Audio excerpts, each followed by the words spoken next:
ಕೆಲಸದ ಸಂದರ್ಶನದಲ್ಲಿ ಭಾಗವಹಿಸಿದ ನಂತರ ಯಶಸ್ವಿಯಾದ ನಂತರ ಸ್ಪಾ ಎಂಬ ಮಹಿಳೆ ತನ್ನ ಗೆಳೆಯ ಬೋರಿಯಾಗೆ ಸುದ್ದಿ ನೀಡಲು ಮನೆಗೆ ಹೋಗುತ್ತಾಳೆ. ಆದರೆ ಅವನು ತನಗೆ ಮೋಸ ಮಾಡುತ್ತಿರುವುದನ್ನು ಕಂಡು ಅವಳು ಆಘಾತಕ್ಕೊಳಗಾಗಿದ್ದಾಳೆ ಮತ್ತು ಅವನು ಹೆಚ್ಚು ಪಶ್ಚಾತ್ತಾಪ ಪಡುವುದಿಲ್ಲ ಮತ್ತು ಅವಳನ್ನು ಶಾಂತಗೊಳಿಸಲು ಕೇಳುತ್ತಾನೆ. ಅವಳು ಇನ್ನೂ ಬೋರಿಯಾಳನ್ನು ಪ್ರೀತಿಸುತ್ತಿದ್ದಾಳೆ ಮತ್ತು ಅವನು ಮೋಸ ಮಾಡುತ್ತಿದ್ದರೆ ಪರವಾಗಿಲ್ಲ, ಏಕೆಂದರೆ ಅವನು ತನ್ನ ಮೇಲೆ ಕೋಪಗೊಂಡಂತೆ ನಟಿಸುತ್ತಾನೆ.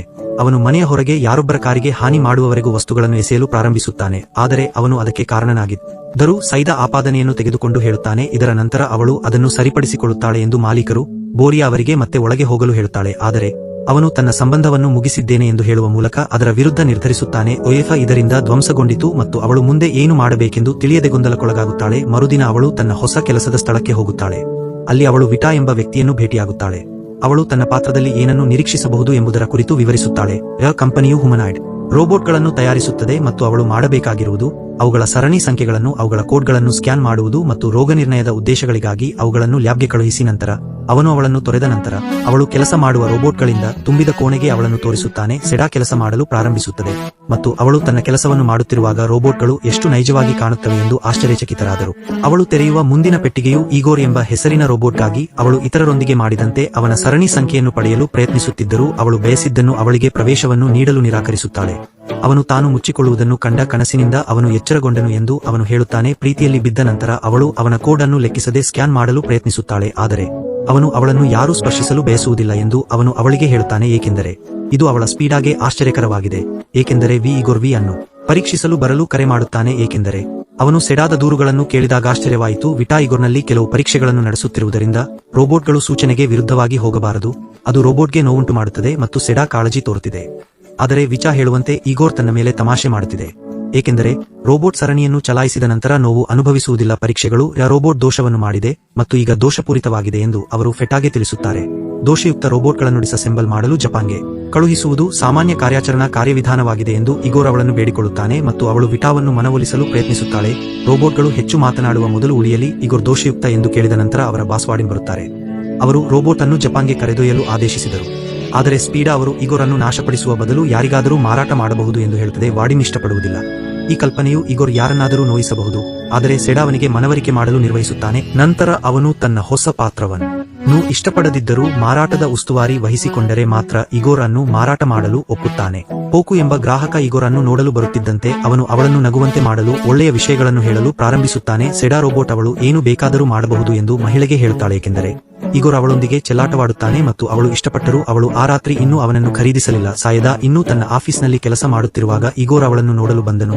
ಅವನು ಅವಳೊಂದಿಗೆ ಇರಲು ಬಯಸುತ್ತಾನೆ ಎಂದು ಹೇಳುತ್ತಾ ಅವನು ಅವಳ ಮಾರ್ಕೆಟಿಂಗ್ ಕೌಶಲ್ಯಕ್ಕಾಗಿ ಅವಳನ್ನು ಹೊಗಳುತ್ತಾನೆ ಮತ್ತು ಅವಳು ಅವನನ್ನು ಹೇಗೆ ಮಾರಾಟ ಮಾಡಿದಳು ಎಂದು ಅವಳು ಆಡುತ್ತಿದ್ದಳು. ಸರಿ, ಅವಳು ಮಾಡಿದ್ದಾಳೆ. ಈಗೋರ್ ಅವಳು ಅವನನ್ನು ಏಕೆ ಖರೀದಿಸಬಾರದು ಎಂದು ಕೇಳುತ್ತಾಳೆ. ಸೇದಾ ಅವನು ತುಂಬಾ ದುಬಾರಿ ಮತ್ತು ಅವಳು ಅವನಿಗೆ ಪಾವತಿಸಲು ಯಾವುದೇ ಮಾರ್ಗವಿಲ್ಲ ಎಂದು ಹೇಳುತ್ತಾಳೆ. ಅವನು ದಿನ ಹೇಗೆ ಹೋಯಿತು ಮತ್ತು ಅವಳು ಅವನನ್ನು ಹೇಗೆ ನೋಡುತ್ತಾಳೆ ಎಂಬುದರ ಕುರಿತು ಅವಳೊಂದಿಗೆ ಮಾತನಾಡುವುದನ್ನು ಮುಂದುವರಿಸುತ್ತಾನೆ. ಈವೆಂಟ್ ಮುಗಿದ ನಂತರ ಅವಳು ಅವನನ್ನು ಬಿಟ್ಟು ಕಂಪನಿಯ ಈವೆಂಟ್ಗೆ ಹೋಗುತ್ತಾಳೆ ಎಂದು ತೋರುತ್ತಿದೆ. ಅವಳು ವಿಟಾ ಮತ್ತು ಈಗಾಗಲೇ ಕುಡಿದ ವಿಟಾ ಮತ್ತು ವಾಡಿಮ್ ಅವಳನ್ನು ಮನೆಗೆ ಕರೆದೊಯ್ದು ವಾಡಿಮ್ ತನ್ನ ಸ್ಥಳಕ್ಕೆ ಹೋಗಲು ಸಹಾಯ ಮಾಡುತ್ತಾಳೆ ಎಂದು ವಿಟಾ ಕೇಳುತ್ತಾನೆ. ಅವಳು ತನ್ನ ಕೆಲಸವನ್ನು ಆನಂದಿಸುತ್ತಿದ್ದರೆ ಮತ್ತು ಅವಳು ಅವನೇ ಎಂದು ಅವಳು ಹೇಳಿದರೆ ಅವಳು ಎಷ್ಟು ಒಳ್ಳೆಯವಳು ಎಂದು ಅವಳನ್ನು ಹೊಗಳುತ್ತಾನೆ. ನಂತರ ಅವನು ಅವಳನ್ನು ಸಂಗೀತ ಕಚೇರಿಗೆ ಕೇಳುತ್ತಾನೆ. ಆದರೆ ಸೆಟ್ಟಾಗೆ ಅದರ ಬಗ್ಗೆ ಆರಂಭದಲ್ಲಿ ಖಚಿತವಾಗಿಲ್ಲದಿದ್ದರೂ ಸಹ ಅವರು ಸಿದ್ಧರಾದಾಗ ಅವಳು ಅವನೊಂದಿಗೆ ಹೋಗಲು ಒಪ್ಪುತ್ತಾಳೆ. ವಾಡಿಮ್ ತನ್ನ ಮನೆಗೆ ತಾನು ಶೌಚಾಲಯವನ್ನು ಬಳಸಲು ಬಯಸುತ್ತಾನೆ ಎಂದು ಹೇಳಿ ಕಾರಿನಿಂದ ಇಳಿದು ಸೇಡಾ ತನ್ನ ಶೌಚಾಲಯವನ್ನು ಬಳಸಲು ಅವನಿಗೆ ಅವಕಾಶ ಮಾಡಿಕೊಟ್ಟನು. ಆದರೆ ಅವನು ಅವಳ ಕೋಣೆಯಲ್ಲಿರುವ ಮಂಚದ ಮೇಲೆ ಮಲಗುತ್ತಾನೆ ಮತ್ತು ಇನ್ನೂ ಸೇಡಾದ ಹೊರಗೆ ಕಾಯುತ್ತಿದ್ದರೂ ಮಲಗುತ್ತಾನೆ. ಇದರಿಂದ ಆಶ್ಚರ್ಯಚಕಿತಳಾಗಿದ್ದಾಳೆ ಮತ್ತು ಅವಳು ಅವನನ್ನು ಎಬ್ಬಿಸುವ ಪ್ರಯತ್ನಗಳ ಹೊರತಾಗಿಯೂ ಅವನು ಫ್ಯಾಡಿಮ್ ಅನ್ನು ಬಿಡಬಹುದು.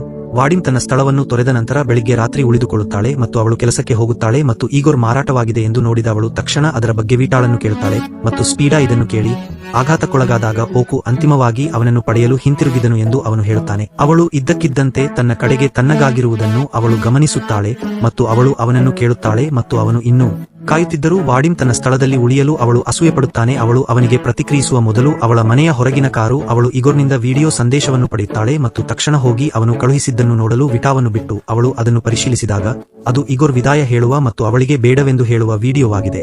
ಅವನ ಗೈರುಹಾಜರಿಯಲ್ಲಿ ದುಃಖಿತನಾದ ಸೆಡಾ ಪಿಸಿಯುನ ಫೋನ್ ಸಂಖ್ಯೆಯನ್ನು ಕಂಡುಕೊಳ್ಳುವವರೆಗೂ ವಿಡಿಯೋವನ್ನು ಪದೇ ಪದೇ ನೋಡುತ್ತಾಳೆ. ಅವಳು ಈಗೋರ್ನ ಹೊಸ ಮಾಲೀಕರಿಗೆ ಕರೆ ಮಾಡುತ್ತಾಳೆ ಮತ್ತು ಉತ್ಪನ್ನವು ಉತ್ತಮವಾಗಿ ಕಾರ್ಯನಿರ್ವಹಿಸುತ್ತಿದೆಯೇ ಎಂದು ನೋಡಲು ವಿಮರ್ಶೆಯನ್ನು ಮಾಡುತ್ತಿರುವಂತೆ ನಟಿಸಿದ ನಂತರ ಸೈಡಾ ಈಗೋರ್ನೊಂದಿಗೆ ಮಾತನಾಡಲು ಕೇಳುತ್ತಾಳೆ. ಈಗೋರ್ನ ಧ್ವನಿ ಮತ್ತೊಮ್ಮೆ ಮತ್ತು ಅವನು ತನ್ನ ಹೊಸ ಮಾಲೀಕರನ್ನು ಇಷ್ಟಪಡುವುದಿಲ್ಲ ಎಂದು ಅವಳಿಗೆ ಹೇಳಲು ಹೆಚ್ಚು ಸಮಯ ತೆಗೆದುಕೊಳ್ಳುವುದಿಲ್ಲ. ಅವನು ಸ್ಪೆಟಾವನ್ನು ಕಳೆದುಕೊಳ್ಳುತ್ತೇನೆ ಎಂದು ಹೇಳುತ್ತಾನೆ ಮತ್ತು ಮರುದಿನ ಸ್ಪೇಡಾ ಇರುವಾಗ ಅವನು ಸಾಧ್ಯವಾದಾಗಲೆಲ್ಲ ಅವಳನ್ನು ತಲುಪಲು ಪ್ರಯತ್ನಿಸುತ್ತಾನೆ. ಗ್ರಾಹಕ ಪೋಕುಗೆ ಮತ್ತೊಂದು ರೋಬೋಟ್ ಅನ್ನು ಮಾರಾಟ ಮಾಡುವುದರಿಂದ ಅವಳು ರೋಬೋಟ್ ದೋಷಯುಕ್ತವಾಗಿದೆ ಎಂದು ಕಂಡು ಹಿಡಿದಿದ್ದಾಳೆ ಮತ್ತು ಈಗ ಅವಳು ಮರುಪಾವತಿಯನ್ನು ಬಯಸುತ್ತಿದ್ದಾಳೆ.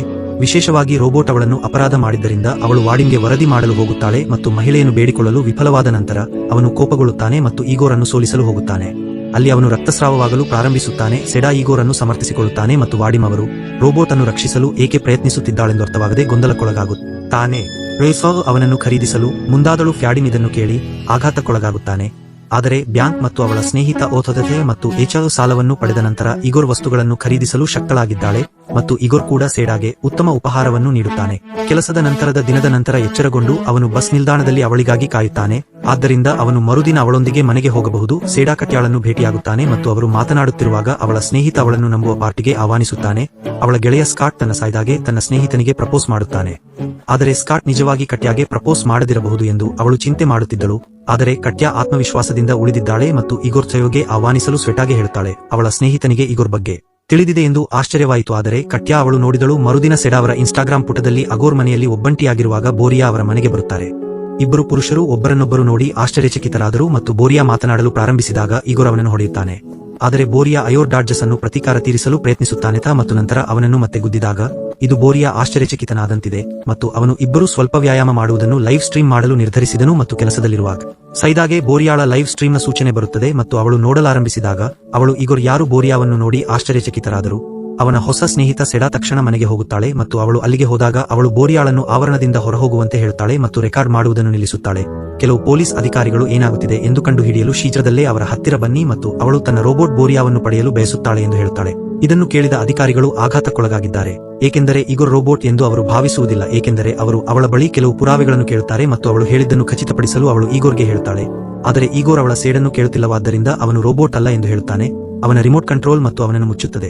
ಆದರೆ ಅವಳು ಅವನನ್ನು ಹಿಂತಿರುಗಿಸಿದಾಗ ಎಲ್ಲರೂ ಆಶ್ಚರ್ಯಚಕಿತರಾದರು. ಆದರೆ ಅವನು ಮುಜುಗರಕ್ಕೊಳಗಾದ ಕಾರಣ ಅವಳು ಏನು ಮಾಡಿದಳು ಎಂದು ದೂರುತ್ತಾಳೆ. ಆದರೆ ಅವನು ಅವಳ ಮಾತನ್ನು ಕೇಳದ ಕಾರಣ ತಾನು ಹಾಗೆ ಮಾಡಿದೆ ಎಂದು ಸೆಡಾ ಹೇಳುತ್ತಾನೆ. ಆಗ ಅವನು ಅವಳಿಗೆ ತನ್ನ ಪ್ರೀತಿಯನ್ನು ಒಪ್ಪಿಕೊಳ್ಳುತ್ತಾನೆ. ಆ ರಾತ್ರಿಯ ನಂತರ ಅವರು ಸ್ಕಾಟ್ನ ಪಾರ್ಟಿಗೆ ಹೋಗುತ್ತಾರೆ ಮತ್ತು ಅವರು ಅಲ್ಲಿರುವಾಗ ಕಟಾಟವನ್ನು ವೇದಿಕೆಯ ಮೇಲೆ ಅವಳ ಗೆಳೆಯ ಕರೆದರೂ ಅವಳು ಅವನನ್ನು ಇಷ್ಟಪಡುತ್ತಾಳೆ ಎಂದು ಅವಳು ಹೇಳುತ್ತಾಳೆ.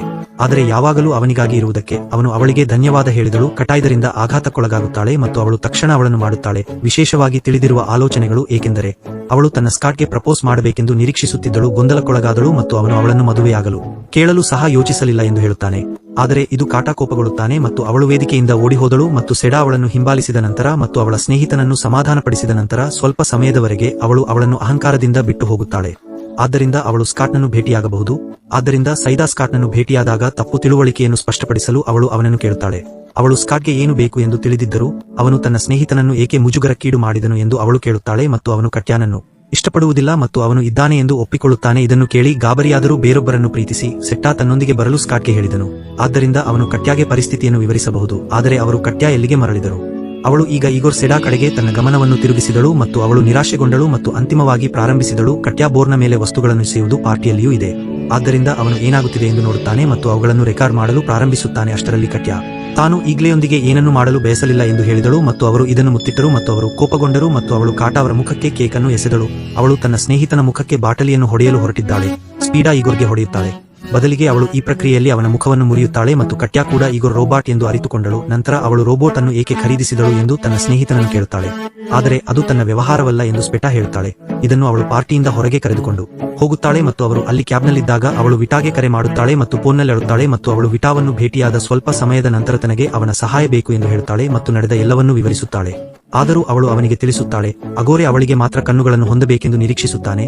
ಅವನು ಕ್ಯಾವಿಯಾ ಜೊತೆಯಲ್ಲಿರಲು ಮನಸ್ಸಿಲ್ಲ ಎಂದು ಅವಳಿಗೆ ಹೇಳುತ್ತಾನೆ, ಏಕೆಂದರೆ ಈಗೋರ್ ದೋಷಯುಕ್ತ ಮತ್ತು ಅವಳು ಅವನ ಬಗ್ಗೆ ಚಿಂತಿಸಬಾರದು, ಏಕೆಂದರೆ ಅವನು ಕೇವಲ ರೋಬೋಟ್. ಆದರೆ ಈಗೋರ್ ಅದಕ್ಕಿಂತ ಹೆಚ್ಚು ಎಂದು ಸ್ಪೀಡಾ ಹೇಳುತ್ತದೆ ಮತ್ತು ಅವಳು ತನ್ನೊಂದಿಗೆ ಇದ್ದ ಹೆಚ್ಚಿನ ಹುಡುಗರಿಗಿಂತವನು ಇನ್ನೂ ಉತ್ತಮವಾಗಿದ್ದಾಳೆ. ನಂತರ ಅವಳು ಈಗೋರ್ ಅನ್ನು ಮರುಪ್ರಾರಂಭಿಸುವುದರಿಂದ ಅವನನ್ನು ಉತ್ತಮಗೊಳಿಸಬಹುದೇ ಎಂದು ಕೇಳುತ್ತಾಳೆ. ಆದರೆ ಇದು ಅವನ ಸ್ಮರಣೆಯನ್ನು ಅಳಿಸುತ್ತದೆ ಎಂದು ವಿಚಾ ಹೇಳುತ್ತಾಳೆ, ಏಕೆಂದರೆ ಇದು ಈಗೋರ್ ತನ್ನನ್ನು ಮರೆತು ಬಿಡುವಂತೆ ಮಾಡುತ್ತದೆ. ಏಕೆಂದರೆ ಸೆಡಾ ರೋಬೋಟ್ನ ಮುಖವನ್ನು ಸರಿಪಡಿಸಲು ಸಹಾಯ ಮಾಡುವಂತೆ ಬೇಡಿಕೊಂಡಳು. ಅವನು ಈಗೋರ್ನ ಮುಖವನ್ನು ಸಂಪೂರ್ಣವಾಗಿ ಬದಲಾಯಿಸಬೇಕಾಗುತ್ತದೆ ಮತ್ತು ಹೊಸ ಮುಖವು ಒಣಗಿದಾಗ ಅವನು ಅವಳನ್ನು ಕುಡಿಯಲು ಏನನ್ನಾದರೂ ತೆಗೆದುಕೊಳ್ಳಲು ಅವಳು ಒಪ್ಪುತ್ತಾಳೆ. ಅವನನ್ನು ಹಿಂಬಾಲಿಸಿ ಮತ್ತು ಅಲ್ಲಿ ಅವನು ಅವಳನ್ನು ಇಷ್ಟಪಡುತ್ತಾನೆ ಎಂದು ಅವಳಿಗೆ ಹೇಳುತ್ತಾನೆ. ಆದರೆ ಅವಳು ಮನೆಗೆ ಹಿಂದಿರುಗಿದಾಗ ಸೈದಾ ಏನೂ ಹೇಳಲಿಲ್ಲ. ಅವಳು ಈಗೋರ್ ವಿಭಿನ್ನವಾಗಿ ಕಾಣುತ್ತಾಳೆ ಎಂದು ಅವಳು ಕಂಡುಕೊಂಡಳು. ಅವಳು ಅದನ್ನು ಇಷ್ಟಪಡುವುದಿಲ್ಲ, ಏಕೆಂದರೆ ಅವಳು ಈಗಾಗಲೇ ಇನ್ನೊಂದು ಮುಖವನ್ನು ಪ್ರೀತಿಸುತ್ತಿದ್ದಳು. ಅವನು ಬೇರೆ ಮುಖದ ವ್ಯಕ್ತಿ ಮಾತ್ರ. ಸೈದಾ ಅವಳು ಕೆಲಸಕ್ಕೆ ಹೋದ ಮರುದಿನ ಅವನನ್ನು ನಿರ್ಲಕ್ಷಿಸುತ್ತಾಳೆ ಆದರೆ ಸ್ವಲ್ಪ ಸಮಯದ ನಂತರ ಅವಳ ಕೀ ಕಾರ್ಡ್ ಕೆಲಸ ಮಾಡುವುದಿಲ್ಲ ಎಂದು ತಿಳಿದು ಅವಳು ಜೊಥಾ ಅನ್ನು ನೋಡುತ್ತಾಳೆ ಮತ್ತು ಅವಳ ಕಾರ್ಡ್ ಬಗ್ಗೆ ಅವನಿಗೆ ಹೇಳುತ್ತಾಳೆ. ಆದ್ದರಿಂದ ಅವನು ಅವಳಿಗೆ ತನ್ನ ಕಾರ್ಡ್ ಅನ್ನು ನೀಡುತ್ತಾನೆ. ನಂತರ ಅವಳು ಇಗೋರ್ನ ಮೂಲ ಮುಖವನ್ನು ಹಿಂತಿರುಗಿಸಬೇಕೆಂದು ಹೇಳುತ್ತಾಳೆ. ಆದರೆ ವಿಚಾ ಅವಳನ್ನು ಮೊದಲು ವಾಡಿಮ್ನನ್ನು ಭೇಟಿಯಾಗಲು ಒಳಗೆ ಹೋಗುವಂತೆ ಹೇಳುತ್ತಾಳೆ, ಏಕೆಂದರೆ ಅವನು ಅವಳನ್ನು ಹುಡುಕುತ್ತಿರುವುದರಿಂದ. ಅವಳು ಅಂತಿಮವಾಗಿ ವಾಡಿಮ್ನನ್ನು ಭೇಟಿಯಾಗಲು ಹೋಗುತ್ತಾಳೆ ಮತ್ತು ಅವಳ ಬೂಯಾನ ವಿಡಿಯೋವನ್ನು ತೋರಿಸಿದ ನಂತರ ಅವಳು ರೋಬೋಟ್ನ ಮುಖವನ್ನು ಮುರಿಯುತ್ತಿರುವುದನ್ನು ಅವನು ಅವಳಿಗೆ ಹೇಳಿದನು. ಅವನು ಅವಳಿಗೆ ರೋಬೋಟ್ಗಾಗಿ ಮರುಪಾವತಿಯನ್ನು ನೀಡಲು ಸಿದ್ಧನಿದ್ದಾನೆ, ಏಕೆಂದರೆ ಅವನು ಇನ್ನೂ ದೋಷಪೂರಿತನಾಗಿದ್ದಾನೆ. ಆದರೆ ಅವಳು ಇಗೋರನ್ನು ಉಳಿಸಿಕೊಳ್ಳುವುದಾಗಿ ಸ್ಪೀಡಾ ಹೇಳುತ್ತಾಳೆ ಮತ್ತು ಅವಳು ಏನಾಯಿತು ಎಂಬುದನ್ನು ವಿವರಿಸುವ ಮೊದಲು ಅವಳು ಅವನಿಗೆ ಹೊಸ ಮುಖದ ಅಗತ್ಯವಿದೆ ಎಂದು ಅವಳು ಕಚೇರಿಯಿಂದ ದುಃಖದಿಂದ ಹೊರಡುತ್ತಾಳೆ ಮತ್ತು ಅವಳ ದಿನವೂ ಸಹ ಆ ರಾತ್ರಿ ಇಗೋರ್ನ ಹೊಸ ಮುಖವನ್ನು ನೋಡಿದಾಗ ಅವಳು ಕೆಟ್ಟದಾಗುತ್ತಾಳೆ. ಇಗೋರ್ನ ಹಳೆಯ ಮುಖವನ್ನು ಮರಳಿ ಪಡೆಯುವ ಮಾರ್ಗವನ್ನು ಹುಡುಕಲು ಅವಳು ಕಚೇರಿಗೆ ಹಿಂತಿರುಗುತ್ತಾಳೆ. ಅವಳು ವಿಚಾ ಕಟ್ಟಡದಿಂದ ಹೊರಬರುವುದನ್ನು ನೋಡುತ್ತಾಳೆ ಮತ್ತು ಅವಳಿಗೆ ಸಹಾಯ ಮಾಡುವಂತೆ ಬೇಡಿಕೊಂಡಳು. ಆದರೆ ಅವನು ಅವಳನ್ನು ಕೆಲಸದಿಂದ ತೆಗೆದುಹಾಕಲು ಬಯಸುವುದಿಲ್ಲ ಎಂದು ಹೇಳಿದನು. ಅಂತಿಮವಾಗಿ ಅವನಿಂದ ಅವನ ಕೀ ಕಾರ್ಡ್ ಅನ್ನು ಕದಿಯಲು ನಿರ್ವಹಿಸುತ್ತಾನೆ ಮತ್ತು ಅವಳ ಬಳಿ ತನ್ನ ಕಾರ್ಡ್ ಇದೆ ಎಂದು ಅವನು ಅರಿತುಕೊಂಡಂತೆ ಅವನಿಗೆ ಬೇರೆ ದಾರಿಯಿಲ್ಲ. ಆದರೆ ಅವರು ರೋಬೋಟ್ ಮುಖಗಳನ್ನು ಇರಿಸಲಾಗಿರುವ ಸ್ಟೋರ್ ರೂಮ್ಗೆ ಹೋದ ನಂತರ ಅವಳೊಂದಿಗೆ ಹೋಗುವುದನ್ನು ಬಿಟ್ಟು ಅವರು ಹುಡುಕಲು ಹೆಚ್ಚು ಸಮಯ ತೆಗೆದುಕೊಳ್ಳುವುದಿಲ್ಲ. ಇಗೋರ್ನ ಮೂಲ ಮುಖ ಹೇಗಿದ್ದರೂ ವಾಡಿಮ್ ರೂಮಿನಲ್ಲಿರುವಂತೆ ಕಾಣಿಸುತ್ತಾನೆ ಮತ್ತು ಅವನು ಅವರಿಗೆ ಮುಖವನ್ನು ತೆಗೆಯಲು ಅವಕಾಶ ನೀಡಿದರು. ಅವನು ವಿಟಾವನ್ನು ಹಾರಿಸುತ್ತಾನೆ ಮತ್ತು ಈ ಬಗ್ಗೆ ದುಃಖಿತನಾಗಿದ್ದನು ಮತ್ತು ಅವನು ಸಾಯಿಡಾವನ್ನು ಮನೆಗೆ ಓಡಿಸುತ್ತಿರುವಾಗ ಅವನು ಕೆಲಸವಿಲ್ಲದವನೆಂದು ದೂರುತ್ತಾನೆ. ಸೇಡಾ ಅವನನ್ನು ಸಮಾಧಾನಪಡಿಸಲು ತನ್ನ ಅತ್ಯುತ್ತಮ ಪ್ರಯತ್ನವನ್ನು ಮಾಡುತ್ತಾನೆ. ಅವಳ ಮನೆಗೆ ಮೂಲಕ ಅವಳೊಂದಿಗೆ ಇರಲು ಅವಕಾಶ ನೀಡುವಂತೆ ಹೇಳುತ್ತಾಳೆ, ಏಕೆಂದರೆ ಅವನು ಅವಳನ್ನು ಇಗೋರ್ನಿಂದ ಒಂಟಿಯಾಗಿ ಬಿಡಲು ಬಯಸುವುದಿಲ್ಲ. ಏಕೆಂದರೆ ಈ ಸ್ವೆಟಾ ತಾನು ಚೆನ್ನಾಗಿರುತ್ತೇನೆ ಎಂದು ಹೇಳುತ್ತಾಳೆ ಮತ್ತು ಅವಳು ಅವನನ್ನು ತಬ್ಬಿಕೊಂಡ ನಂತರ ಅವಳು ಒಳಗೆ ಹೋಗುತ್ತಾಳೆ. ನಂತರ ಅವಳು ಇಗೋರ್ನ ಮುಖವನ್ನು ಹೇಗೆ ಬದಲಾಯಿಸುತ್ತಾಳೆ ಮತ್ತು ಇದು ಅವಳ ಸಂತೋಷದ ದಿನಗಳ ನಂತರ ಇಗೋರ್ ಮತ್ತು ಸೆಟ್ಟಾ ಹತ್ತಿರವಾಗುವಂತೆ ಮಾಡುತ್ತದೆ ಮತ್ತು ಬೋರಿಯಾ ಅವರ ವಿಡಿಯೋದಿಂದಾಗಿ ಅವರು ನಕ್ಷತ್ರಗಳಾಗುತ್ತಾರೆ ಮತ್ತು ಅವರು ಇದರ ಲಾಭವನ್ನು ಪಡೆದುಕೊಳ್ಳುತ್ತಾರೆ ಮತ್ತು ಯೂಟ್ಯೂಬ್ ಚಾನೆಲ್ ಅನ್ನು ಪ್ರಾರಂಭಿಸುತ್ತಾರೆ. ಅಲ್ಲಿ ಅವರು ತಮ್ಮ ದೈನಂದಿನ ಜೀವನದ ಬಗ್ಗೆ ಅನೇಕ ವಿಡಿಯೋಗಳನ್ನು ಪೋಸ್ಟ್ ಮಾಡುತ್ತಾರೆ ಮತ್ತು ಇದು ಯಶಸ್ವಿಯಾಗುತ್ತದೆ ಮತ್ತು ಅವರು ನಂತರ ಹೆಚ್ಚಿನ ಅಭಿಮಾನಿಗಳನ್ನು ಪಡೆಯಿರಿ. ಲೈವ್ ವಿಡಿಯೋ ಸೆಷನ್ನಲ್ಲಿ ಅಭಿಮಾನಿಯೊಬ್ಬರು ಮದುವೆಯಾಗಲು ಹೇಳುತ್ತಾರೆ ಮತ್ತು ಅದರ ಬಗ್ಗೆ ಹೆಚ್ಚು ಯೋಚಿಸದೆ ಇಗೋರ್ ಸೇದಾಗೆ ಪ್ರಸ್ತಾಪಿಸುತ್ತಾಳೆ. ಅವಳು ಇದಕ್ಕೆ ಒಪ್ಪುತ್ತಾಳೆ ಮತ್ತು ಅಂತಿಮವಾಗಿ ಮದುವೆಯಲ್ಲಿ ತಾನು ಪ್ರೀತಿಸುವ ವ್ಯಕ್ತಿಯೊಂದಿಗೆ ಮದುವೆಯಾಗಲು ಸಂತೋಷಪಡುತ್ತಾಳೆ. ಸೆಡಾ ಮತ್ತು ಇಗೋರ್ ಅವರು ತಮ್ಮ ಪ್ರತಿಜ್ಞೆ ಮಾಡುವಾಗಲೇ ಮದುವೆಯಾಗುವುದನ್ನು ವೀಕ್ಷಿಸಲು ಅನೇಕ ಜನರು ಸ್ಥಳದಲ್ಲಿ ಸೇರುತ್ತಾರೆ. ಇಗೋರ್ ಮಂತ್ರಿಯೊಂದಿಗೆ ಫ್ಲರ್ಟಿಂಗ್ ಮಾಡಲು ಪ್ರಾರಂಭಿಸಿದರು. ಎಲ್ಲರೂ ಇದನ್ನು ನೋಡಿ ಆಘಾತಕ್ಕೊಳಗಾದರು ಮತ್ತು ವಿಟಾ ಅವಳನ್ನು ಹಿಂಬಾಲಿಸಿದಾಗ ಅವಳು ಮುಜುಗರಕ್ಕೊಳಗಾದಳು ಮತ್ತು ಅವಳು ಅವನಿಗೆ ಸಹಾಯ ಮಾಡಲು ಹೇಳಿದಳು. ಅವಳು ಮನೆಗೆ ಬಂದಾಗ ರೋಬೋಟ್ನ ಸಂಪೂರ್ಣ ರೀಬೂಟ್ನೊಂದಿಗೆ ವಿಟಾ ಇದನ್ನು ಮಾಡಲು ಒಪ್ಪುತ್ತಾಳೆ ಮತ್ತು ಅವರು ಅಗೋರಿಯೊಂದಿಗೆ ಅವಳ ಮನೆಗೆ ಬಂದ ಸ್ವಲ್ಪ ಸಮಯದ ನಂತರ ಸೆಡಾ ಏನಾಯಿತು ಎಂಬುದರ ಬಗ್ಗೆ ಧ್ವಂಸಗೊಂಡರು ಮತ್ತು ಇಗೋರ್ ಅವರು ಮಾಡಿದ್ದಕ್ಕಾಗಿ ಕ್ಷಮಿಸಿ ಎಂದು ಹೇಳಿದರು. ಆದರೆ ಅವಳು ಇನ್ನೂ ಕೋಪಗೊಂಡಿದ್ದಾಳೆ ಮತ್ತು ನಂತರ ವಿಟಾ ಕಾಣಿಸಿಕೊಂಡಾಗ ಮತ್ತು ಇಗೋರ್ನಲ್ಲಿ ಏನೂ ತಪ್ಪಾಗಿದೆ ಎಂದು ತಾನು ಕಂಡುಕೊಂಡಿದ್ದೇನೆ ಎಂದು ಹೇಳಿದಾಗ ಅವನು ಆನ್ಲೈನ್ನಲ್ಲಿ ಪರಿಶೀಲಿಸಿದ ನಂತರ ಅದೇ ದೋಷದೊಂದಿಗೆ ಮತ್ತೊಂದು ರೋಬೋಟ್ ಅನ್ನು ಕಂಡುಕೊಂಡಿದ್ದೇನೆ ಮತ್ತು ಇಗೋರ್ನ ಸಮಸ್ಯೆ ಎಂದರೆ ಅವನು ಇತರ ಪುರುಷರ ಬಗ್ಗೆ ಅವಳ ನಂಬಿಕೆಗಳು ಮತ್ತು ಭಾವನೆಗಳನ್ನು ಪ್ರತಿಬಿಂಬಿಸುತ್ತಿದ್ದಾನೆ ಎಂದು ಅವನು ಹೇಳುತ್ತಾನೆ ಅವಳ ಮೇಲೆ, ಏಕೆಂದರೆ ಇತರ ಪುರುಷರು ತನಗೆ ಫೆಟಾ ಆಗಿ ಏನು ಮಾಡುತ್ತಾರೆ ಎಂದು ಅವಳು ಭಾವಿಸುತ್ತಾಳೆ. ನಂತರ ಅವಳು ಮುಂದೆ ಏನು ಮಾಡಬೇಕೆಂದು ಆಶ್ಚರ್ಯಪಡುತ್ತಾಳೆ. ಇಗೋರ್ ಅವಳಿಗೆ ರೀಬೂಟ್ ಮಾಡುವುದನ್ನು ಮುಂದುವರಿಸಲು ಮತ್ತು ಅವನನ್ನು ಜಪಾನ್ಗೆ ಕಳುಹಿಸಲು ಹೇಳುತ್ತಾನೆ, ಏಕೆಂದರೆ ಅವನು ಅವಳಿಗೆ ಯಾವುದೇ ನೋವನ್ನು ಉಂಟು ಮಾಡಲು ಬಯಸುವುದಿಲ್ಲೋ. ಆದರೂ ಅವಳು ಆರಂಭದಲ್ಲಿ ತನ್ನ ಮನಸ್ಸನ್ನು ಬದಲಾಯಿಸಿದಳು ಮತ್ತು ರೋಬೋಟ್ ಅನ್ನು ರೀಬೂಟ್ ಮಾಡಿದಳು. ಸ್ವಲ್ಪ ಸಮಯದ ನಂತರ ಯೋಧಥೌತ್ ಈಗ ಜೊತೆ ಸಂಬಂಧ ಹೊಂದಿದ್ದಾಳೆ ಮತ್ತು ಅವಳು ಹಾಸಿಗೆಯಿಂದ ಎದ್ದಾಗ ಅವಳು ತನ್ನ ಉಪಹಾರವನ್ನು ತಯಾರಿಸುವುದನ್ನು ನೋಡುತ್ತಾಳೆ. ಅವರು ತಿನ್ನಲು ಮೇಜಿನ ಬಳಿ ಕುಳಿತಾಗ ಅವಳು ವಿಡಿಯೋವನ್ನು ಪಡೆಯುತ್ತಾಳೆ. ಅಪರಿಚಿತ ನಂಬರ್ನಿಂದ ಸಂದೇಶ ಮತ್ತು ಬಾತ್ರೂಮ್ಗೆ ಹೋಗಿ ಅವಳು ಅದನ್ನು ತೆರೆದಾಗ ಅವಳು ಅದನ್ನು ನೋಡುತ್ತಾಳೆ.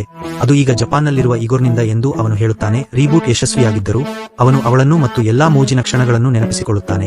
ಒಟ್ಟಿಗೆ ಇದ್ದ ಇಗೋರ್ ನೋದಸಿ ಅವಳಿಗೆ ಒಳ್ಳೆಯ ವಿಷಯಗಳನ್ನು ಹೇಳುತ್ತಾಳೆ ಮತ್ತು ಇಗೋರ್ ತಾನು ಅವಳಿಗಾಗಿ ಒಂದು ಹಾಡನ್ನು ಬರೆದಿದ್ದೇನೆ ಎಂದು ಹೇಳಿದ ಸ್ವಲ್ಪ ಸಮಯದ ನಂತರ ಅವನು ಅವಳನ್ನು ಇನ್ನೂ ಪ್ರೀತಿಸುತ್ತಿರುವುದಾಗಿ ಹೇಳುತ್ತಾನೆ ಮತ್ತು ಅವನು ಅವಳಿಗಾಗಿ ಹಾಡಿದಾಗ ಅವಳು ಅದನ್ನು ಆನಂದಿಸುತ್ತಾಳೆ.